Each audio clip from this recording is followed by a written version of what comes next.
Parents are comparing their child with other people's children since the beginning of civilization. It is the oldest form of shaming. There was a guy, he used to study 10 hours every day. Every day he would study 10 hours. But in the end, he failed math. Failed math. He must be very sad. And then he goes home. His parents are like, Sharma Jika Beta got 99%. Sharma Jika Beta. Who is this Sharma Jika Beta? The neighbor's son. The neighbor's son scored 99%. What did our son score? 98. Our son scored 98%. And these parents are not happy with 98%. They want their son to score 99% because Sharmaji's son scored 99%. Why can't my son score 99%? I have Sharmaji's number, let me call him. Okay, so Sharmaji, your son scored 99%. How did you do it?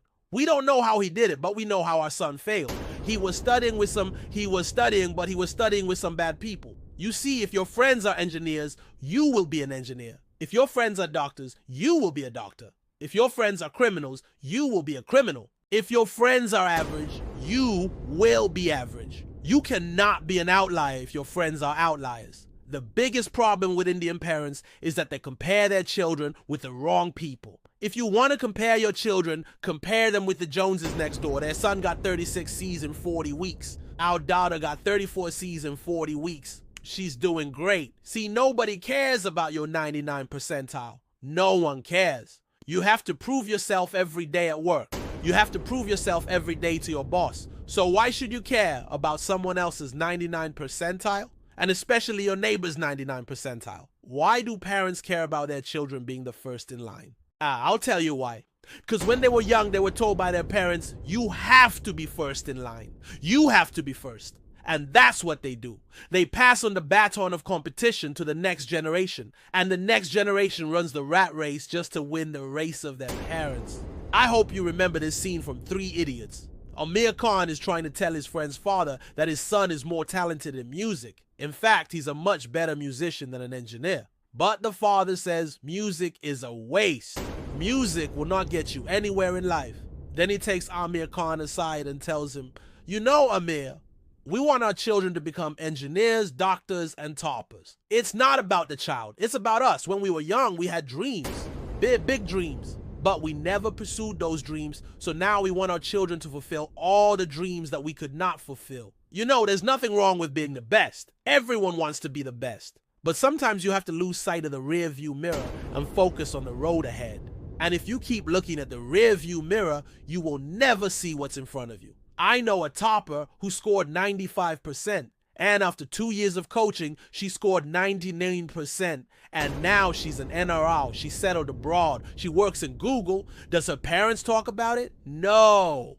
Why? Because she's not an outlier anymore. All her friends are also working in Google. All her friends are also NRIs. So she's not a topper anymore.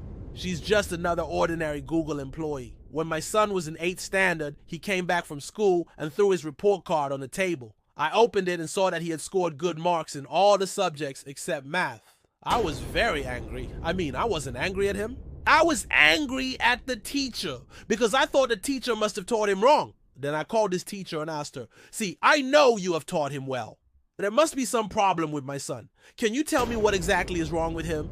The teacher said something that surprised me. She said, he's a very bright student, but he's bored. He's bored in class. He does not participate in class. He does not do his homework. And when he comes for extra classes, he solves the problems faster than me. Then I ask him questions and he gets them right. But the moment I say, do this as your homework, he says, no, I don't want to do it. I don't want to become a mathematician. Then I tell him, see, you don't have to become a mathematician. You can become anything that you want to become, but you have to work hard. He says, no, I don't want to work hard. I want to become a rock star. So here's what I told him. I said, if you want to become a rock star, go ahead. But please understand that 90% of rock stars are drug addicts. 70% of them are dead by the age of 30. Do you still want to become a rock star? Oh, he said, no, I think I will become a mathematician. And that's the problem with our education system. We do not encourage creativity. We do not encourage innovation. All we want to do is just become like everybody else.